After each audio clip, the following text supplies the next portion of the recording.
Hi friends, good afternoon. Welcome back to my channel. ఇగో నేనైతే ఆవిరేన్లు రాయాలండి, చూపిస్తాను చూడండి. ఇగోండి, ఇవి వైట్ పెయింట్ వేసి పెట్టిన అనమాట.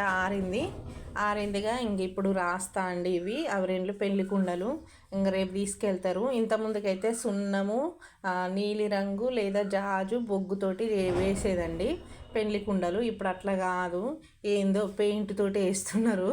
ఈ పెయింట్ తోటి వేయాలంటే కొంచెం అదైతేనే ఫాస్ట్గా జరుగుతుంది అనమాట. బొగ్గు కానీ లేకపోతే జాజు కానీ అయితే. కానీ ఈ కలర్ పెయింట్ అనేది తొందరగా జరగదండి. చెయ్యి మెదిగిన వాళ్ళకే తొందరగా జరుగుతుంది. అంటే నాకైతే అలవాటు అయిపోయింది అనుకోండి. దాదాపు ప్రతి సమ్మర్కు కనీసం ఒక 20 పెళ్ళిళ్ళ కన్నా నేను ఆవిరేన్లు రాస్తా ప్రతి సమ్మర్లో. ఇంకా ఇప్పుడు కూడా స్టార్ట్ అయినాయి, ఇప్పటి నుంచి రాస్తూనే ఉండాలి. ఇంటి దగ్గర ఉండి ఎన్ని పనులు చేసినామని ఏమి ఉండదండి. ఏమైనా అడవికి వెళ్ళి చేస్తేనే పని చేసినట్టు.